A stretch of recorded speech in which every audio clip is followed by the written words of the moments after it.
سلامونه ملګرو، امید ده چې تاسو ټول روغ جوړ یاست او ژوند مو ښه روان وي. بخښنه غواړم، زما لږ مصروفیتونه زیات شوي وو، نو په دغه درسونو په منځ کې یو څو ورځې وخت براله. خیر، نن بیا هم زه ستاسو خدمت کې حاضر یم. دا درسونه به زه هیڅکله هم نه ودروم، دا به تر اخره پورې رسوم انشاءالله. او نورې ویډیوګانې هم را روانې دي په قانون په اړه او نورو څه داسې مشکلات دي، نوي موضوعات دي چې باید زه تاسو سره شریک کړم انشاءالله. په هغې به هم ویډیوګانې جوړوم. نو نننی چې زما کوم درس دی هغه 88م درس دی او ډېر مهم درس دی. زه تاسو سره ډېر مهم څه یو لغات شریکوم چې د یو لغاتو تاسو ته ضرورت دی. نننی چې کوم زما درس دی هغه په لیزیموسیون یا انګلیسي کې موږ وایو ایموشنز، یعنی احساسات. تاسو وبخئ، زما لږ مرۍ خرابه ده، لږ مریض یم.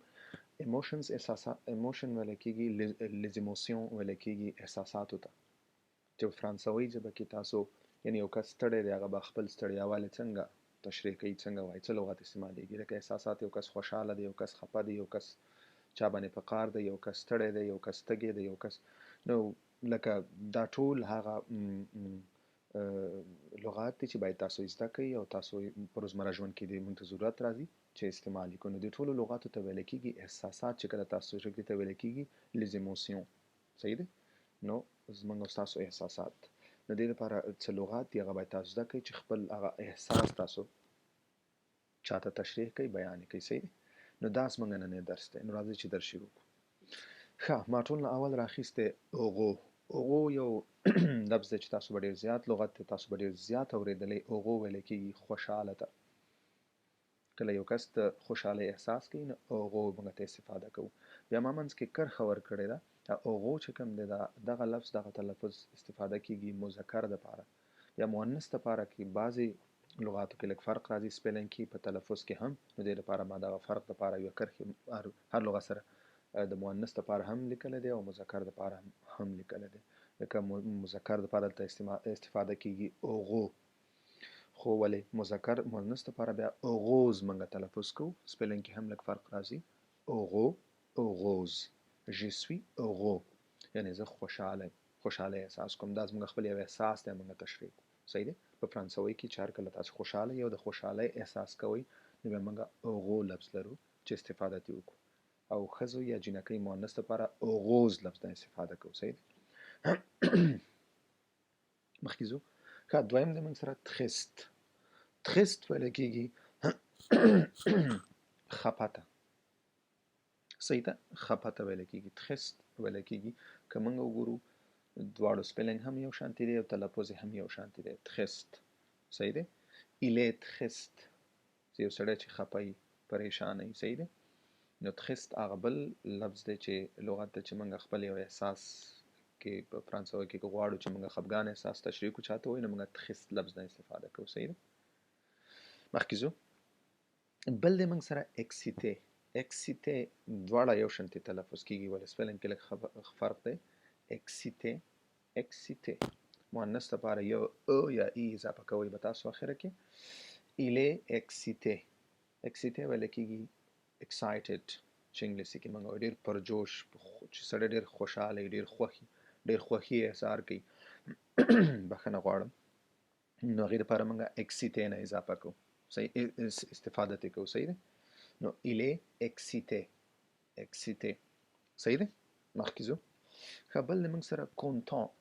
کونتان ویل کېږي خوشحاله ته. صحیح دی؟ دا هم خوشحاله دپاره موږ استفاده کوو. بیا مؤنث دپاره موږ کونتانت، کونتانت هلته ت تلفظ کېږي ځکه چې هلته ا ورسره اضافه شوی دی. صحیح دی؟ vous êtes content. صحیح دی؟ نو دا یو بل لغت دی چې کوم موږ د خوشحالۍ احساس موږ په فرانسوي کې د تشریح کولی شو که وغواړو. کونتان. صحیح دی؟ ډېر بخښنه غواړم. مخکې ځو. بل موږ سره دی اوموغو. اوموغو به تاسو ډېر زیات اورېدلی. په انګلیسي کې د معنا شوه in love. صحیح دی؟ په مینه کې، په محبت کې، چې ته کله د مینې محبت احساس کې. صحیح دی؟ ولې بیا که ښځې یا نجلۍ دپاره مؤنث دپاره موږ استفاده کوو نو بیا موږ اوموغوز، اوموغوز. صحیح دی؟ مثال مې لاندې ورکړی ایله اوموغوز. صحیح دی؟ ایله اوموغوز هغه نجلکۍ، هغه ښځه د محبت احساس کوي، یعنې محبت کې ده، محبت کوي، مینه کوي. صحیح دی؟ نو دا بل یو لغت و مخکې ځو. بل د موږ سره کالم. کالم دواړه یو شانتي تلفظ کېږي، یو شانتي سپلنګ دی. کالم ویلی کېږي آرام سره، آرام چې یو سړی، صحیح دی، آرام. نوسم کالم، نوسم کالم، صحیح دی. څنګه چې په انګلیسي کې موږ ټو بی ورب موږ کله اډجکټیو یا اسم صفت راوړو، صحیح دی، او دغه بیانوو، دلته هم همداسې دی. دلته هم موږ ورسره ادغ راوړو، صحیح دی. نو نوسم کالم، صحیح دی. نو دا یو بل لغت دی، صحیح دی. مخکې ځو. ښه، بل بیا موږ سره دی فی. فی ویلی کېږي مثال ځان باندې ویاړ کول، افتخار کول، صحیح دی. یا انګلیسي کې موږ وایو پراود، صحیح دی. خو بیا که نجلۍ یا مطلب ښځې مؤنث لپاره تاسو استفاده کوئ، بیا تلفظ کېږي فیغ، فیغ، صحیح دی. لکه ما مثال ورکړی je suis fier de moi، زه په خپل ځان باندې ویاړم، افتخار کوم، صحیح دی. نو دا بل یو لغت و چې تاسو خپل یو احساس په دې تشریح کولی شئ، ویلی شئ. مخکې ځو. موږ سره بل دی ژالو. ژالو ویلی کېږي حسد کول، څوک چې چا نه سوځېږي، یا موږ انګلیس کې وایي سوځېدل، عامه لهجه کې موږ وایو هغه ما نه سوځېږي، یعنې جلس کېږي، صحیح دی. انګلیسي کې موږ جالس وایو، ژالو، صحیح دی، ژالو. ولې که بیا مؤنث لپاره موږ سره دی، هغه تلفظ کېږي ژالوز، ژالوز، صحیح دی، ژالوز، صحیح دی. سپلنګ کې هم لږ فرق راغلی. ما مثال ورکړی ایله ژالو، ایله ژالو، هغه سوځېږي، هغه جلس دی، هغه حسد کوي، صحیح دی. مخکې ځو. ښه، بیا موږ سره دی انکولوغ. انکولوغ ویلی کېږي په غوسه باندې، په قهر باندې، یا انګلیسي کې موږ وایو انګري، انګري، صحیح دی، په غوسه کېدل، په قهر باندې، صحیح دی. نو انکولوغ مذکر مؤنث لپاره دواړه یو سپلنګ دی، یو تلفظ دی، صحیح دی. ما مثال هم ورکړی ایله انکولوغ، صحیح دی، ایله انکولوغ، یعنې هغه په قهر باندې ده، صحیح دی، اوس قهر احساسوي، صحیح دی. مخکې ځو. ښه، بل موږ سره دی فاتیګې. فاتیګې دواړه یو شانتي تلفظ کېږي، مؤنث مذکر لپاره. مؤنث لپاره کې یو اضافه کېږي. فاتیګې ویلی کېږي، تاسو به ډېر زیات اورېدلی، فاتیګې ستړی، صحیح، ستړی کېږي، صحیح دی. چې فاتیګې، صحیح دی، چې فاتیګې. نو دا بل یو لفظ دی چې تاسو په فرانسوي کې خپل یو احساس د ستړیا احساس بیانولو لپاره ترې استفاده کولی شئ. مخکې ځو. ښه، بل موږ سره دی انکیې. انکیې، انکیې ویل کېږي په تشویش کېدل، ورخطا کېدل، ورید چې موږ انګلیسي کې وایو، انکیې، صحیح دی. او بیا نجلۍ یا ښځې یا مؤنث لپاره چې موږ یعنې مختصر مؤنث لپاره چې موږ استفاده کوو، بیا موږ ویلی شو انکیت، انکیت، صحیح دی. je suis انکیې، یعنې زه ورخطا یم، صحیح دی. یا worried، I'm worried، زه ورخطا یم، صحیح دی. د ورخطایۍ احساس بیانولو لپاره تاسو انکیې استفاده کوئ.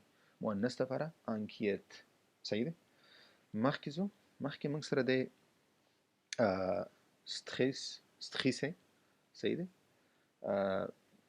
ستخیسې مطلب تاسو به ډېر اورېدلی، یعنې سټرس باندې. ستخیسې دواړه لپاره یو تلفظ کېږي. ایلې ستخیسې مطلب سټرس، په ځان باندې فشار راوړل، دباو راوړل، صحیح دی. چې کله یو کس د فشار لاندې موږ وایو هغه ډېر زیات ستخیسې یا سټرس لاندې دی، صحیح دی، سټرس دی، صحیح دی. ستخیسې، ایلې ستخیسې، صحیح دی. دا خو به تاسو ډېر اورېدلی. مخکې ځو. بل موږ سره دی سوخپخي.